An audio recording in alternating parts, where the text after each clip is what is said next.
सोचो आज की दुनिया के बेस्ट सुपर कंप्यूटर्स क्या कुछ नहीं कर सकते। बिलियंस ऑफ कैलकुलेशंस एक सेकंड में कर रहे हैं। एआई ट्रेन हो रहा है, वेदर प्रिडिक्ट हो रहा है, फिर भी नेचर के कुछ प्रॉब्लम्स के सामने इनके पसीने छूट जाते हैं। इसीलिए साइंटिस्ट एक ऐसी मशीन बना रहे हैं जो नॉर्मल लॉजिक से नहीं, क्वांटम फिजिक्स के रूल से कंप्यूट करती है। ट्विस्ट ये है कि ये मशीन आपका लैपटॉप रिप्लेस नहीं करेगी, एटलीस्ट वैसे तो बिल्कुल नहीं जैसे आप सोच रहे हैं। ये एक्सेल फास्टर चलाने, जीटीए स्मूथ करने या कल सुबह आपके सारे पासवर्ड्स क्रैक करने के लिए नहीं बनी है। नॉर्मल कंप्यूटर क्या करता है? सारा खेल टाइनी स्विचेस का है, ऑन या ऑफ, 0 या 1, बस इतना ही। लेकिन क्वांटम कंप्यूटर में असली हीरो होता है क्यूबिट। क्यूबिट को समझने के लिए सबसे आसान शॉर्टकट लोग क्या देते हैं कि नॉर्मल बिट एक जमीन पर गिरा हुआ कॉइन है, या तो हेड्स होगा या टेल्स होगा, और क्यूबिट एक हवा में घूमता हुआ कॉइन है। लेकिन ये एनालॉजी पूरी स्टोरी नहीं बताती। स्पिनिंग कॉइन सिर्फ अनसर्टेनिटी दिखाता है। असली क्यूबिट इससे कहीं ज्यादा वियर्ड है, क्योंकि उसके पास होती है फेज, और फेज की वजह से क्वांटम स्टेट्स एक दूसरे को बूस्ट भी कर सकती हैं और कैंसिल भी। और सबसे बड़ा कैच पता है क्या है? जब आप क्यूबिट को मेजर करते हो तो फाइनल आंसर आपको क्लासिकल ही मिलता है, यानी वही नॉर्मल 0 या 1।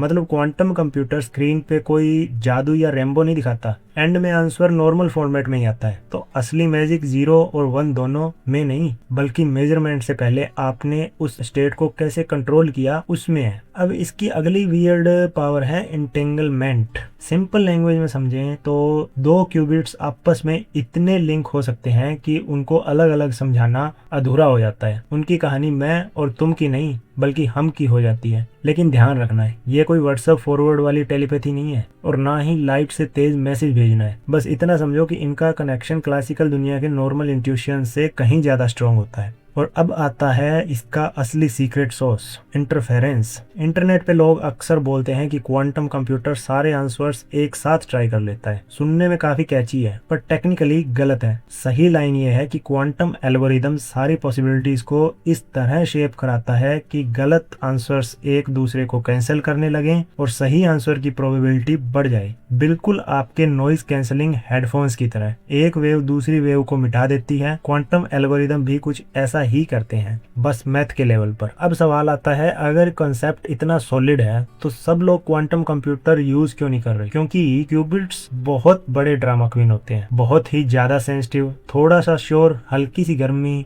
या आसपास का डिस्टरबेंस और पूरी कैलकुलेशन बिगड़ जाती है। इसी प्रॉब्लम को कहते हैं डीकोहेरेंस, और इसीलिए लीडिंग क्वांटम मशीन्स को बड़े बड़े क्रायोजेनिक सिस्टम्स के अंदर रखा जाता है, लगभग एब्सोल्यूट 0 टेम्परेचर पर, ताकि इन क्यूबिट्स को जिंदा रखा जा सके। और फिर भी एरर्स आते हैं। यहाँ एंट्री होती है क्वांटम एरर करेक्शन की। नॉर्मल दिमाग क्या सोचेगा? एक क्यूबिट चाहिए तो एक क्यूबिट बना लो, पर क्वांटम वर्ल्ड बोलता है बेटा इतना आसान नहीं है। एक्चुअली एक स्टेबल लॉजिकल क्यूबिट चलाने के लिए पीछे बहुत सारे फिजिकल क्यूबिट्स लग सकते हैं, जो सिर्फ गलती सुधारने का काम करते हैं। हाल ही के सालों में इसमें रियल प्रोग्रेस हुई है। गूगल ने एरर करेक्शन के माइलस्टोन्स टच किए हैं। IBM फॉल्ट टॉलरेंस रोडमैप्स पर काम कर रही है। प्रोग्रेस कमाल की है, पर रेस अभी भी चल रही है। अब बड़ा सवाल ये है कि ये मशीन्स एक्चुअल में करेंगी क्या? सबसे सॉलिड आंसर है नेचर को सिम्युलेट करना, केमिस्ट्री, मटेरियल्स, मॉलिक्यूल्स और मैग्नेटिक सिस्टम्स। लेकिन क्यों? क्योंकि नेचर खुद क्वांटम रूल्स पर चलता है। जब एक नॉर्मल सुपर कंप्यूटर किसी कॉम्प्लेक्स मॉलिक्यूल को मॉडल करने जाता है तो प्रॉब्लम का साइज इतना गंदे तरीके से एक्सप्लोड होता है कि कंप्यूटर ढेर हो जाए। क्वांटम कंप्यूटर इन चीजों को ज्यादा नेचुरली हैंडल कर सकता है। इसका मतलब ये नहीं कि कल से ही कैंसर की दवाई बन जाएगी, पर हाँ, फ्यूचर में बेटर मटेरियल्स, कैटालिस्ट्स, बैटरीज और ड्रग डिस्कवरी के वर्कफ्लोज में बहुत बड़ी हेल्प मिलेगी।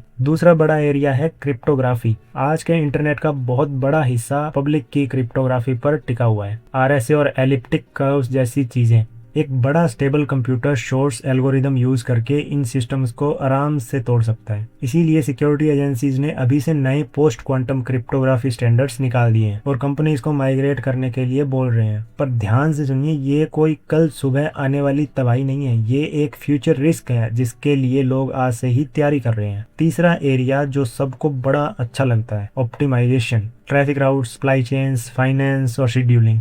यहाँ सच थोड़ा मिक्स्ड है। रिसर्च चल रही है पर ब्रॉड प्रैक्टिकल एडवांटेज अभी तक प्रूव नहीं हुआ है। और एक सिंपल रूल हमेशा याद रखना, अगर एक नॉर्मल कंप्यूटर आपका काम कम खर्चे और सही टाइम में कर रहा है तो वहाँ क्वांटम लगाने से कोई नया मेडल नहीं मिलता। तो ऑप्टिमाइजेशन को ऐसे मत देखो कि सारे शॉर्टेस्ट राउट्स एक झटके में निकाल दो। सही लाइन ये होगी कि हाँ, कुछ बहुत मुश्किल प्रॉब्लम्स में फायदा हो सकता है पर सब कुछ प्रॉब्लम के एग्जैक्ट टाइप पर डिपेंड करता है। चलो अब एक इंस्टेंट मिथ क्लीन अप करते हैं। क्या क्वांटम कंप्यूटर आपका आईफोन रिप्लेस करेगा? तो इसका जवाब सिंपल है, नहीं। ये फोटोशॉप एक्सपोर्ट फास्ट करने के लिए नहीं है, ये हर एक प्रॉब्लम के लिए सुपर कंप्यूटर से बेटर नहीं है। और ये सारे आंसर्स मैजिकली किसी पैरेलल यूनिवर्स से खींच कर नहीं लाता। आज की डेट में स्टेटस ये है कि ये रियल है, इंपॉर्टेंट है, पर अभी बहुत अर्ली स्टेज पर है। तो जब हेडलाइंस देखो कि इस मशीन ने 5 मिनट में वो काम किया जिससे करने में सुपर कंप्यूटर को सदियां लग जाती, तो याद रखना कि बेंचमार्क और प्रैक्टिकल बिजनेस वैल्यू दोनों बहुत अलग अलग चीज है। तो फाइनल पिक्चर है कि क्वांटम कंप्यूटर कोई जादू या चिराग नहीं है, ये एक स्पेशलाइज्ड साइंटिफिक मशीन है जो कंप्यूटेशन की बिल्कुल नई प्लेबुक लिख रही है। अगर इंजीनियर्स ने क्यूबिट्स को स्टेबल